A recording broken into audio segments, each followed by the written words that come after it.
would make if they put anybody in. Yes, yeah. So that was that, and then the first day after we arrived there, they wanted soil moved from one spot to another spot on the aerodrome. There was a bit of a difference in height, and I had 30 blokes and a 44-gallon drum, 2 big pieces of bamboo about so round that were put on either side with wire, like fencing wire. So there was 2 handles on it, and you could put 8 bodies lifting it. And we took the dirt from one side with a shovel that was there and filled it half full, and then the 8 trotted across to the other place and dumped it there, and that was the story. And so I put half the bods at one end and the other half sitting down there, and everything was going all right until this Jap arrived on a bike, and he got off the bike and he started to lay into the blokes that were up the other end with a hunk of bamboo. I saw him, and I did the 100 in about 2 seconds flat. Grabbed the stick out of his hand, called him "you bastard of all time," which he didn't know, but he knew that I was upset. And he got on he looked around, got on his bike and rode away. And how the hell, I was just lucky that no other Japs inside, otherwise I'd have been, wouldn't be sitting here. No. But the next day, my blokes thought, "Oh, he's a stupid bugger, whatever was doing that. He must have a bit of guts in him." And they came up to me and they said, "Listen, let's go through." And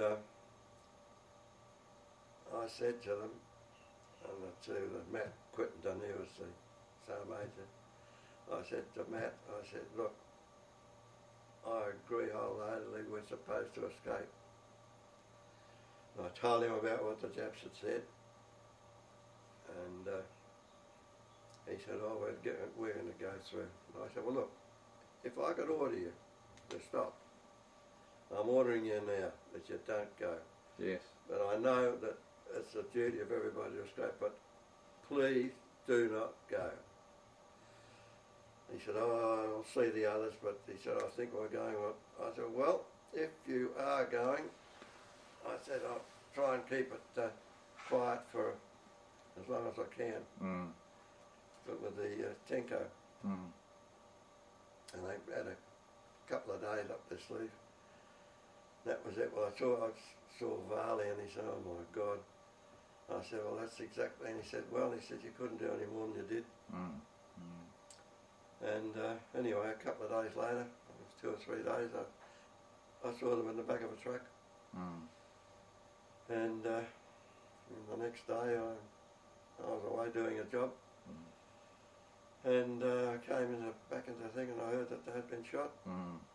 According to Brigadier Varley, they'd dug their graves, and there was a lying load for 2 Japs to each fella.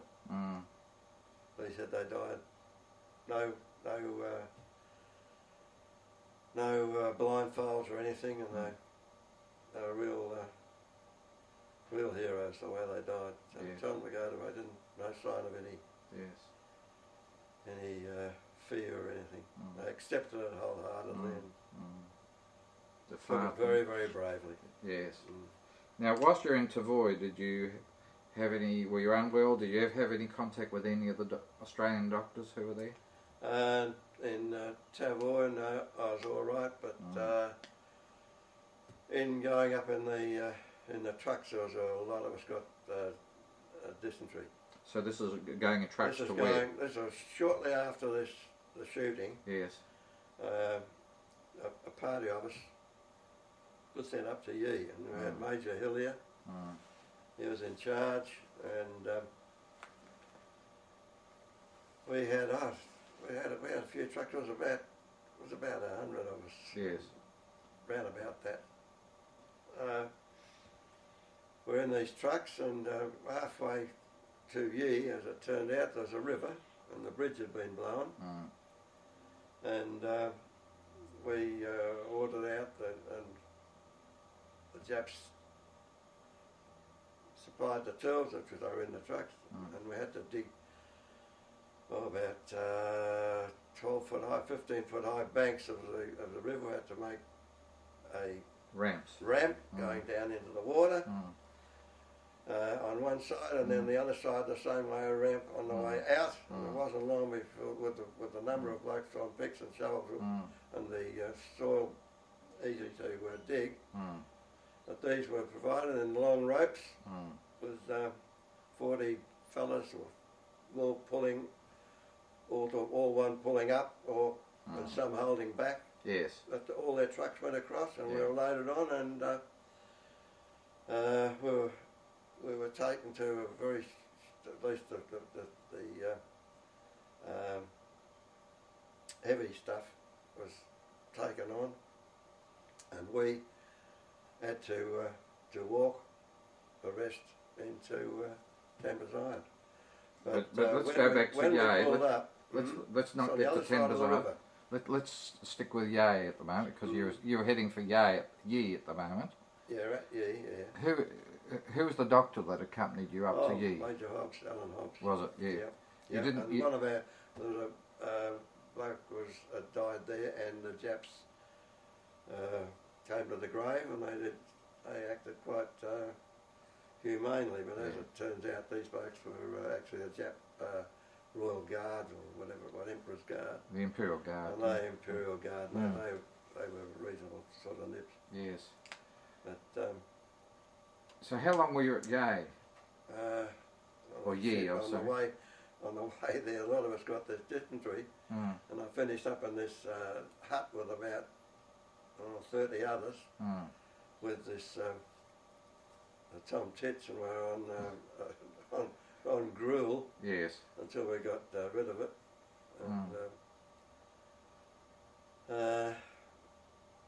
And when I got over it, prior to going out there, obviously Alan Hobbs fixed up a bloke who had an appendix, and that was they sharpened up a pocket knife, and he did the appendix operation, and the bloke got over it, no worries. Now, whilst talking about that, did you know whether he had any anaesthetic? Not that I know. No. Do you know who was? Time, I don't know. Did anyone assist him that you recall? There was others with it, but I heard that it was happening. I knew it was happening. I got the dysentery with these others in this hut, away from the place, and I found out later on that everything went all right. Yes, yeah. So I wasn't out here screaming out or whatever. No. But when we got back from that, we were jammed into these little huts. There was about 5 or 6 of us in one little small hut, a wooden arrangement. And there were some Dutch officers in with us, and the lodgers were piddling on outside the door instead of going away. And we were slightly told them quick smart what to do. Yes. But didn't help matters between the Dutch and ourselves. I just want to mention another doctor's name, Thomas Legay Brereton, or Captain Brereton. Do you? The name rings a bell, but not as far as I'm concerned, and anything to do with me. Yeah. The only one I know was Alan Hobbs. Yes, yeah. He's the only one that I had in contact, apart from when I got to the 75 with Albert Coates. Yeah. Albert Coates. Well, you're at Yea, and you haven't got to Tun Bazar. What did you do at Yea, or Yea? Well, I went out to the Jungle House. Yes, but were you worked? Did they make you work there? The Jungle House, yeah. It was a straight out, and I suppose it was about 3 or 4 mile out to the Jungle House, and we were working on a road. But it was all easy, no problem. Yes. And it was about half an hour walk back into Yea from the Jungle House. So and incidentally, one of the things I can remember from that, going back into the Jungle House, was to get food and going in with others to to be in charge of our blokes bringing the food back, and one of these guards were in charge of us. There was a little puppy we had at the jungle house, and he was following the Jap guard. He apparently had been giving him some food or something, but he got his right at his heels. And the Jap guard, he had a damn shovel over his shoulder, which was unreal normally, but he nipped at his heels and he turned round and cut the damn thing in half with the shovel. Just turned round and whack. Slight understanding of their makeup. Yes, yeah. Which was just followed up later on the way they treated us. Yes, yeah. Now, you then moved on to Tanbazat. I'm not quite sure whether my pronunciation is right. Yeah, Tanbazat. Yeah, so how did you move from Yi to Tanbazat? We walked. It was all a walk job. Yes. They had the rail line to Yi, and they had a couple of rail, those trucks, four wheels on them and a platform. Yes. And they were able to put some heavy stuff on that. Yes. And halfway from Yi to Tanbazat, we stopped for a night, because it's a fair hike. And we were told to go into where this Jap was having some tea, and anyway, myself and Major Hillier and a couple more, when there were about four of us in there sitting down round, and the Jap officer, and he's in there and he's yabbering away, and next minute he pulls out his sword and he's waving it around our head. We thought, this doesn't seem too good. But we showed our anger when he got a bit close, and anyway stopped. But it destroyed the appetite a bit. Yes. Yeah. But anyway, that same Jap officer, he was the interpreter. He was just an interpreter. He was a crazy drunk later on. Naito. Was that Naito? Yeah. Oh, well. Mouth snake. Yes, yeah. Yeah. But we didn't realise it was Naito at the time. We just thought, no. Yeah. Was it? Yeah. Well, you could smell the wine on the him alcohol anyway at the time. Yeah. So you then went to Tanbazat. Yeah. How long were you there? We were the first to get there. Yes. And Nagatomo, through Naito, he told us all about it and gave us a stupid talking to, and there's copies of it around somewhere. Yes, yeah. And in the huts, written up in the poles that held the centre of the hut, was these words: "Work cheerfully." Written up, and we were there for about a week or so. And anyway, Major Green then took us out to the 4 kilo. Yes. Where we started on the line. Now, because you were with Green, had Green come through Yei with you? No, I don't know how he got there. No, that's fine. I understood that. I don't know how he got there. I didn't. No. It was Major Hillier. Yes. Yeah. How he got there, I wouldn't know. But you end up being with Green at that stage. Out to the 4 kilo. Yeah. So it was Green Force. Yes. And did you know of the regimental medical officer who was with them, Captain Claude Anderson, at that time? No, that was Hobbs, I think. He was the one that seemed to. Yes, to be with you. To be with us, yeah. And when we were out there, we were invited back into Tanbazat, and we saw a picture show of the sinking of the Prince of Wales and Repulse. Really? By the Nips. Yeah. Incredible. Yeah. Unreal. Ken, as an officer in A Force and on the Burma end of the line, what did you do, or what were your responsibilities up there? Well, thanks to Brigadier Varley, when we were in Tanbazat, he organised with Nagatomo that all officers would wear a band, and the Japanese would have to approach the officer to tell him so that he could then pass on the order to his own men that he had with him.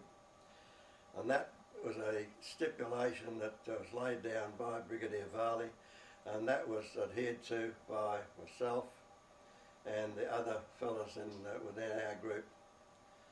And what it entailed, of course, was that 9 out of 10 times if a Jap started getting into some of our blokes, you had to buy in, and depending on how he was feeling, you'd take a few overs, but not as hard as he was doing to the troop. Mm. And this is the way we saved a lot of lives in A-Force. And what work were your men in your Kumi doing? Well, depends on where we were, which camp. I mean, we were building embankments, small embankments, big embankments, bridges. The bridges, I mean, on a bridge is a case of I had to Ichini nasayon, nasayon, nasayon. 1, 2, 3, and by that time the fellas had lifted up the weight, and on the 3 it would drop down to the top of the pile. Then we started again, Ichini nasayon, nasayon, sayon, nasayon, and bang again. That kept on going all day until you were talking through your feet. And it was when we got to at 75 on the speedo, it was early morning, leave in the dark and come home in the dark. Yes. And the 1, 2, 3 were taken over by the Jap as well as myself. Were they? Right out, because you couldn't keep on going. Yes. No way knowing you'd run out of voice. Yes. But that's the way the bridges were built. And as far as any other times I got one experience at 105 when we were doing the embankment. But I had Gav Watson, another loop, he's a little short bloke from Sydney way, I think. And anyway, we're about a cricket pitch away from a fly that kept the rain off the Japs' paraphernalia, and the fire was about another cricket pitch away past this lean-to, and the Jap yelled out, "Officer, like a cigarette." In other words, he wanted me or Gav to go across, grab a piece of wood from the fire and go and light his cigarette. And I said to Gav, well, as far as I'm concerned, he can kick me from here to nowhere. There's no way now I'm lighting a cigarette. And then the Jap went down towards this lean-to where he had his gun. I thought, well, the closer I am to him, the better. So I went down, and I went in one side and he went in the other side of this bit of canvas that was stretched over a limb, and he grabbed the gun and he made a movement straight towards my orchestra stalls, and I moved sideways on and pulled a bit at the same time, opened up a mark on my arm, and the Jap stumbled, and I said, uh-oh. I kept on going out to the other side and just stood there until he came out, and it was on a bit of a slope. I was standing there, he's a bit higher than I was, and the end of my shins with his boot and so on, and